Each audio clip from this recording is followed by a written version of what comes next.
babinsa segala itu ada satu babinsa menangani sampai 3 desa, 2 desa, itu sangat terbatas. Tentunya mohon dengan hormat Bapak Ibu sekalian, apabila ada hal-hal atau mungkin informasi yang kurang bagus, tentunya berkaitan dengan kegiatan-kegiatan komunis, itu tolong disampaikan. Ya. Karena mereka banyak juga bergerak itu mengatasnamakan rakyat. Rakyat sekarang masalah buruh dan lain sebagainya, gitu kan.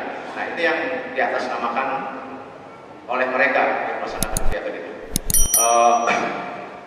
Mungkin hal-hal lain di Kodam 3 ini juga di Kodam 3 Siliwangi banyak, tentunya karena ini merupakan daerah penyangga ibu kota yang sasarannya dia pasti akan lari ke ibu kota. Nah, yang terdekat Jawa Barat. Nah tentunya banyak kegiatan-kegiatan yang negatif yang ada di wilayah Jawa Barat.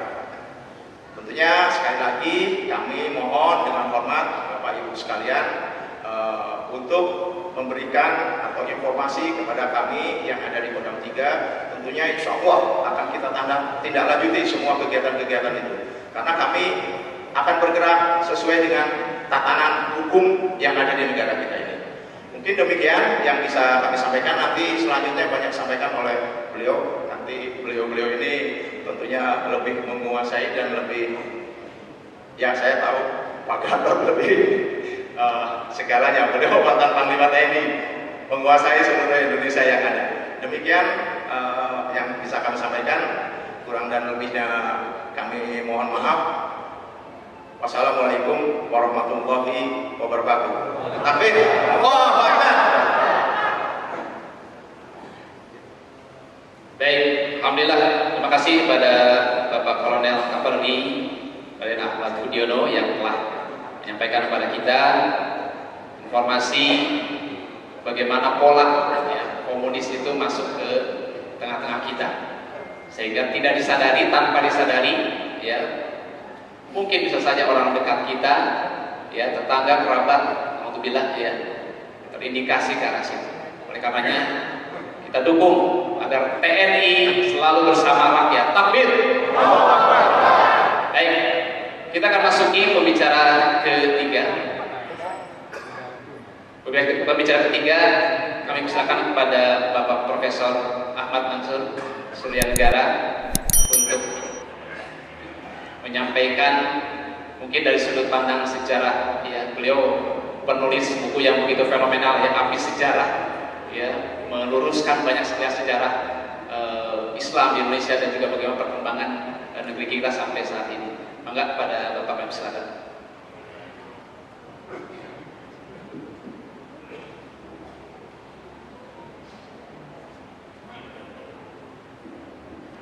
A'udzu billahi minasyaitonir rajim. Bismillahirrahmanirrahim. Assalamualaikum warahmatullahi wabarakatuh. Subhanallah walhamdulillah wa la ilaha illallah wallahu akbar wa la haula wa la quwwata illa billah. Asyhadu an la ilaha illallah wahdahu la syarika lah. Muhammadan abduhu wa rasuluh sallallahu ala nabiyyi wa alihi washabihi wa man.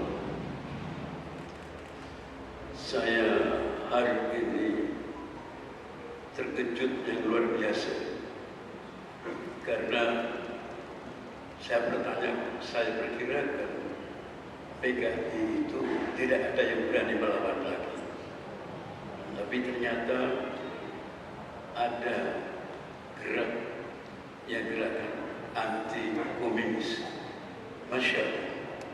Dan di Bandung, kenapa yang dinamakan front anti komunis itu adalah diciptakan atau didirikan oleh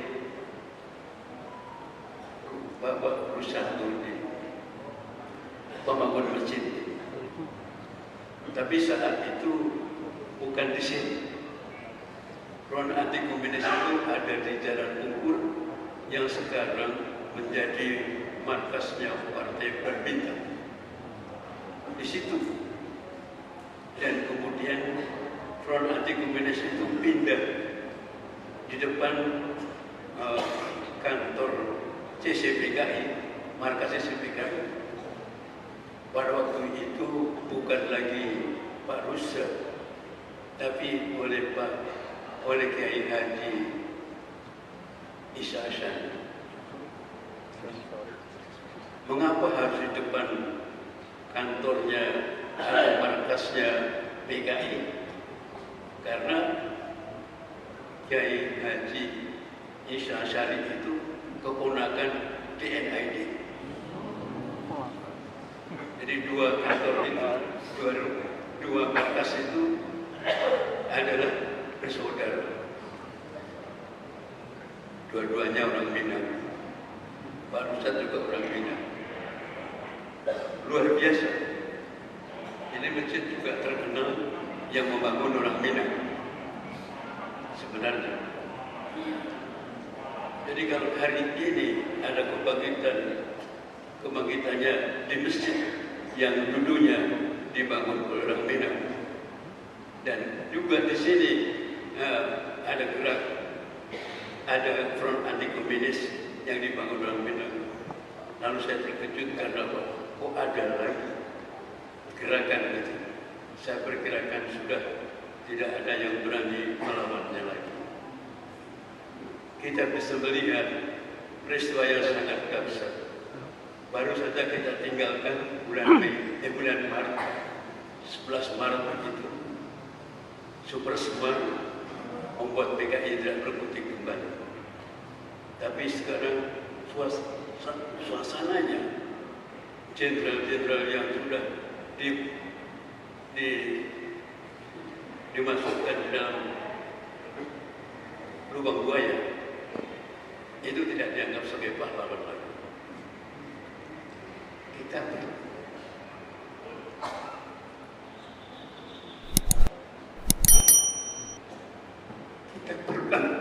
Kita perlu menjawab lagi tentang kebangkitan kita yang pernah akan ditidurkan, dibiarkan, ditiadakan. Pak Harto pun bukan pahlawan, semuanya hilang. Angkatan 66 juga tiada lagi rasanya begitu, karena sudah wafat. Saya kebetulan usia saya cukup tinggi, saya bisa menyaksikan Madiun, bisa menyaksikan di sini, dan juga menyaksikan pula di Jakarta ini tentang tanggal G30S, peristiwa yang membuat kita harus berani mengadakan gerakan kembali. Apa yang dilakukan PKI itu luar biasa, merusak tatanan kehidupan nasional kita. Buku saya akan segera saya serahkan kepada Bapak Jenderal kita, yaitu Habis Sejarah.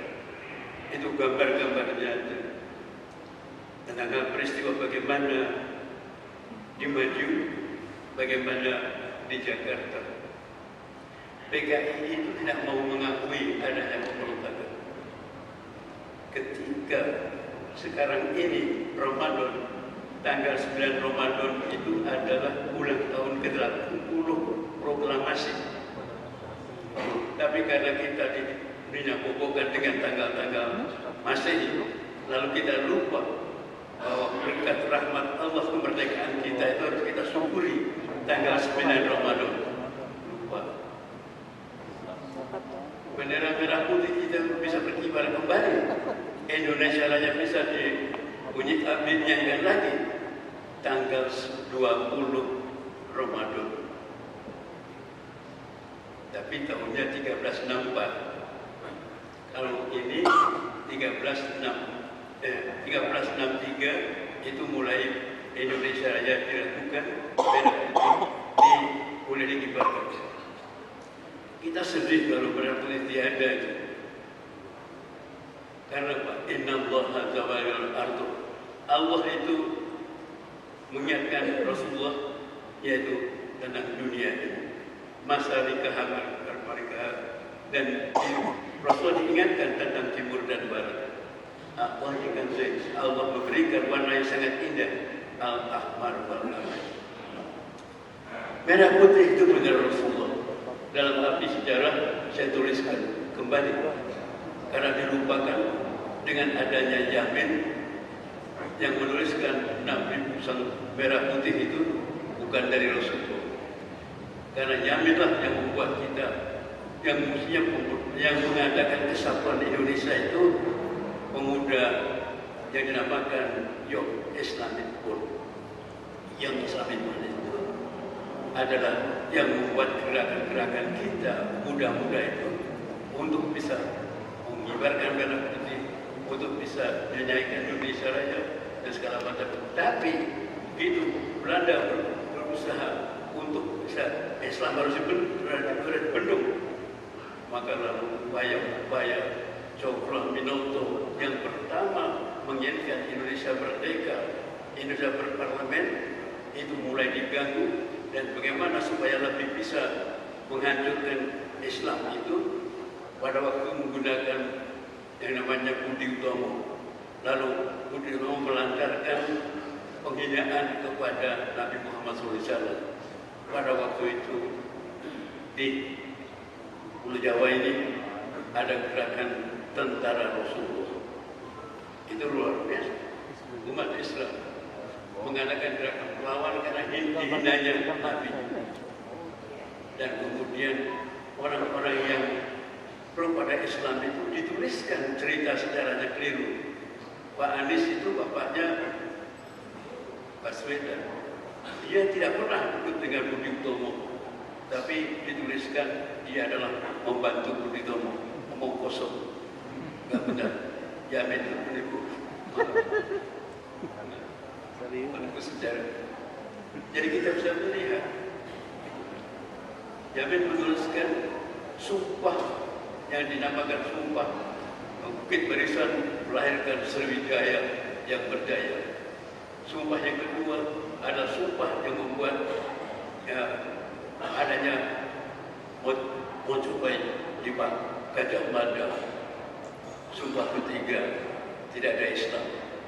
Pada sumpah syahadat inilah yang bagi kita bisa bersatu sebagai Indonesia. Tanpa ada sumpah syahadat kita tidak merdeka. Wayang saja itu mengatakan yang kelima Pandawa bisa menang melawankan 100 Kurawa. Kenapa? Pegang kalimat syahadat. Itu banyak. Tapi balik oleh pemerintahan.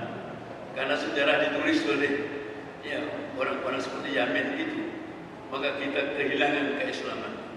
Sejarah pemuda, sudah ulama tidak ada. Maka saya tuliskan habis sejarah. Itu ulama semuanya yang membuat segalanya Indonesia seperti ini. Apakah mungkin adanya negara kesatuan Republik Indonesia? Tidak akan mungkin kalau tidak ada orang Minang lagi. Maaf, orang Minang lagi yaitu Muhammad Nasir. Itu. Dengan kesatuan, dengan upayanya, dan karena beliau itu dari Partai Islam Indonesia. Ingatnya PII, kalau sekarang pelajar Islam Indonesia, PII. Tapi kalau dulu itu pelajar bukan, tapi Partai Islam Indonesia. Siapa yang memimpin? Itu adalah Sukiman Tejo Sanjoyo. Tetapi Muhammad Hatta tetapi Muhammad Nasir itu yang ikut membina di sini di Bandung. Kenapa di Bandung? Karena ikut dalam Persatuan Islam Persis. Apakah mungkin Indonesia ada negara kesatuan Republik Indonesia? Tidak akan mungkin kalau tidak ada Muhammad Nasir. Dari mana Persatuan Islam? Baca buku saya nanti. Saya tulis semua yang sebenarnya, bukan dibalik-balikan oleh mereka masalah-masalah yang membuat supaya Islam tidak mempunyai daya apa-apa.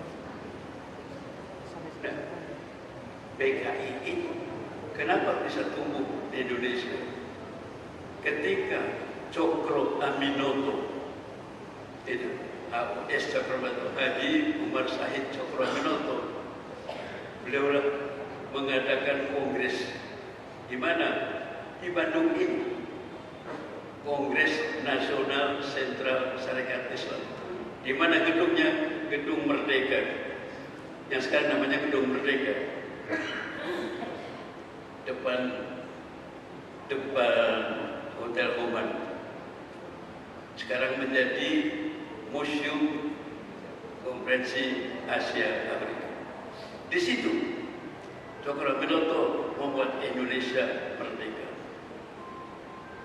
Tapi Belanda takut, lalu bagaimana supaya bisa dipecah ya? Maka menggunakan yang namanya Budi Utomo. Budi Utomo itu kejawen dan kemudian tidak menyetujui Islam, lalu dia juga melawan kejawen Islam itu. Akibatnya penghinaan kepada Rasulullah dan dijawab oleh Islam, yaitu dengan tentara Rasulullah. Pertama yang membuat Indonesia kepingin merdeka itu adalah Cokroaminoto. Abdul Muiz, orang Padang, lalu juga beberapa Agus Salim, orang Padang. Ini saya sebutkan. Nanti menyebut nama-nama itu juga boleh. Nanti lalu pada waktu proklamasi disebutnya bukan nama sukunya, tetapi kalau orang Padang disebutnya, kalau orang Minang disebutnya orang Padang, kalau orang Batak disebutnya orang Medan, kalau orang Jawa disebutnya orang Jogja, Surabaya. Itu saya sudah proklamasi begitu, perjanjian itu. Jangan sebut nama suku. Itu dulu begitu. Nah, saya lanjutkan. Jadi kita yang membuat Indonesia mempunyai cita-cita kemerdekaan itu adalah Cokroaminoto. Lambangannya banteng dengan ada bulan bintang. Budi Utomo yang merasa kalangan intelektual itu lambangnya adalah kerbau. Lalu diingatkan oleh Cokroaminoto, kerbau itu lambang kebodohan. PNI supaya mengubah PNI itu tadinya lambangnya kerbau. Lalu oleh Cokroaminoto diubah supaya lambang banteng. Jadi lambang banteng itu pertama kali bukan Bumega. Yang pertama kali membuat itu adalah SI, Sarekat Islam. Sebenarnya nanti baca habis sejarah. Nah, ketika kita semuanya melihat bahwa Cokroaminoto akan membuat Indonesia merdeka, Belanda berupaya bagaimana menghancurkan Sarekat Islam. Maka pada waktu ada orang Belanda yang namanya Sneevliet itulah nanti membujuk Semaun dan Dasono untuk menjadi memimpin gerakan. Dan di antara yang lebih hebat yang ikut kegiatan di Rusia itu adalah juga orang Padang yang namanya Tan Malaka, Datuk Tan Malaka itu yang paling seru, yang bagaimana berupaya memecah Cokroaminoto Islamnya. Baca dalam buku saya nanti, itu semuanya dihilangkan semuanya. Gitu. Dan kemudian Islam itu bisa menjadi nasional karena pimpinannya ya Jawa, ya Padang, gitu. Ya orang-orang dari Ternate Tidore itu ikut dari pemimpinan. Lalu cita-cita keislaman keindonesiaannya itu adalah Cokroaminoto. Lalu sebutnya Bapak Bangsa. Dan saat itulah Sneevliet lalu mencoba membelah SI dari Semarang untuk jadi PKI, Partai Komunis Indonesia. Dan pada waktu itu yang pimpinannya Semaun, yang kedua adalah Dasono, yang ketiga Tan Malaka. ini dihilangkan dan malah tadi ceritanya dia termasuk PKI. Nanti saya disangka membenci orang Padang, sama sekali tidak begitu. Maksud saya bukan begitu. Nah ditanya, maka dibelahlah mulai dari Semarang dan mulai dari Bukit Tinggi sebagai dari Padang. Kemudian dua itu, Belanda mencoba tengah Pulau Jawa itu Semarang, tengah Sumatera itu adalah Padang. Di situ dimulai digerakkan. Maka Sumatera terbalik yang begitu hebat Islamnya jadi PKI pada waktu itu hebat. Tapi orang-orang Jawa, nanti bukan di situ, orang-orang Jawa yang kenapa nggak mau jadi PKI? PKI nggak punya surga, saya nggak mau jadi PKI. Itu aneh. Jadi yang satu mau saja Sumatera terbalik itu walaupun itu Islam, tapi dia mau menjadi PKI. Tapi orang PKI di Jawa, saya nggak mau jadi PKI. Kenapa? Itu dia mengatakan PKI nggak punya surga. Itu bahasa-bahasa yang zaman 1916. Itu. Nah, PKI nanti berhasil mendirikan yang pertama yaitu di Semarang dan kemudian juga di Bukit Tinggi. Kalau ditanya di mana sekarang makomnya Semaun, makomnya adalah di Kalibata. Kenapa kok boleh itu? Karena PKI bukan pengkhianat, PKI bukan itu. Siapa yang mulai mengatakan demikian? Ya PKI sendiri. Kita juga harus mengakui Semaun itu adalah pahlawan nasional, dimakamkan di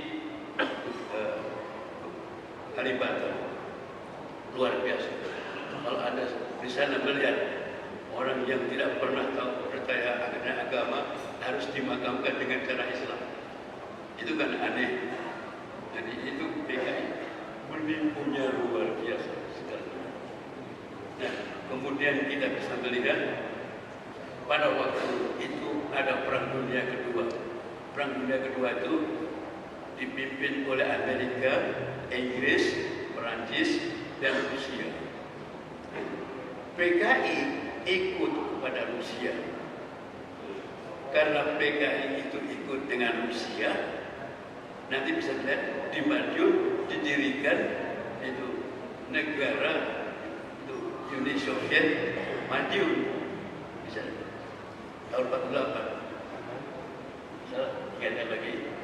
Dan PKI itu tidak berani, ya nggak bisa memberontak pada bulannya. Lalu berontak itu kiai-kiai, ada kiai di dalamnya. Nah, kelanjutannya kita bisa melihat nanti ketika proklamasi mulai dikumandangkan tanggal 9 Ramadan ini. Kalau bukan harus tambah Jumat lagi. Kemarin juga Jumat lagi. Maka 80 tahun kita proklamasi. Lalu Bung Karno itu sebelum proklamasi itu diculik. PKI akan dibantu oleh Rusia untuk membuat negara Indonesia, bukan negara yang dibuat oleh Soekarno Hatta. Hatta itu orang Padang. Karena bulan puasa, maka dia ikut puasa waktu proklamasi. Dan pada waktu itu, waktu sebelum proklamasi,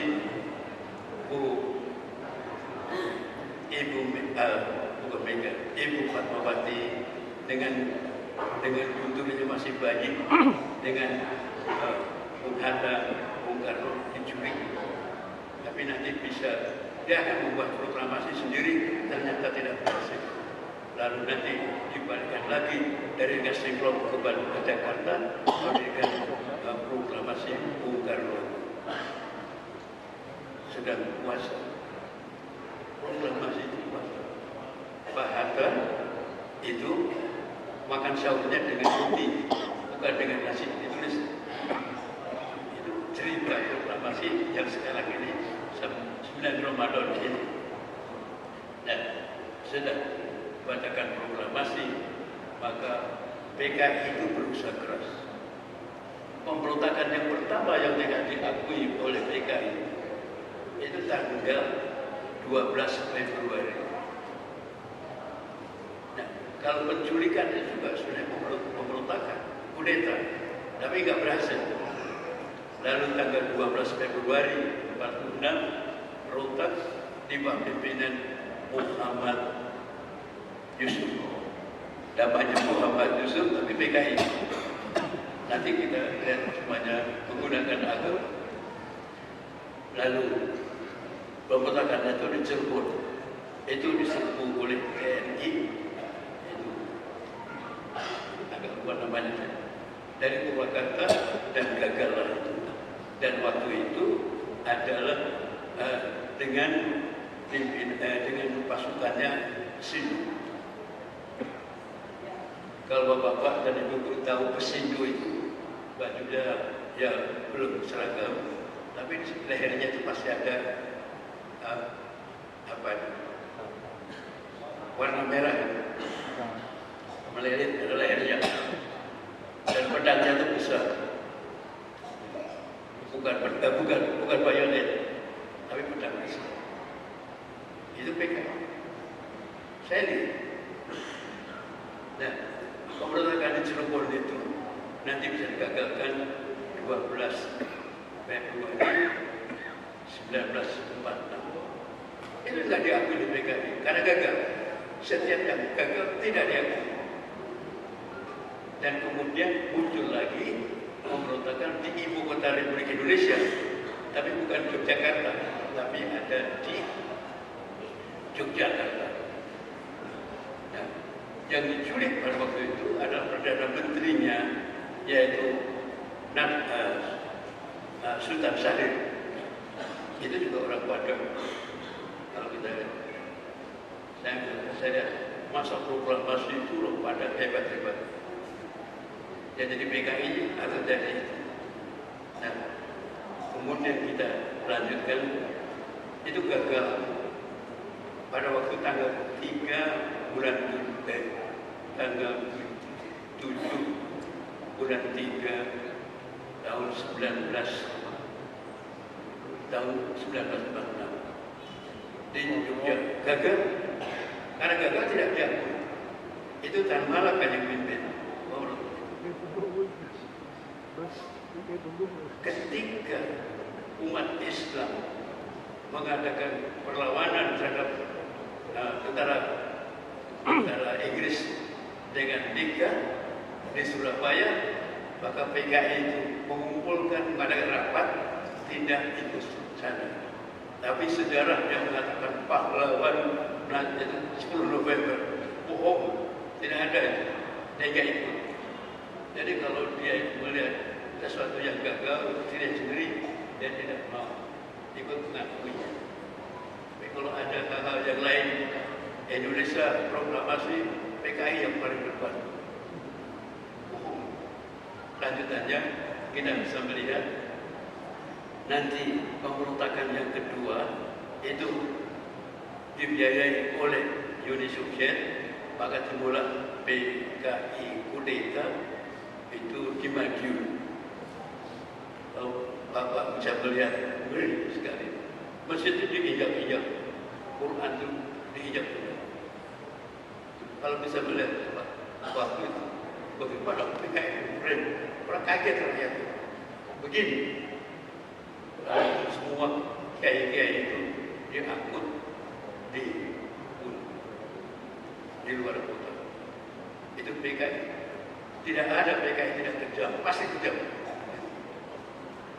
Oleh karena itu sekarang saya sudah menulis buku baru, bukan habis sejarah, judulnya adalah Ulama Jaga Lehermu.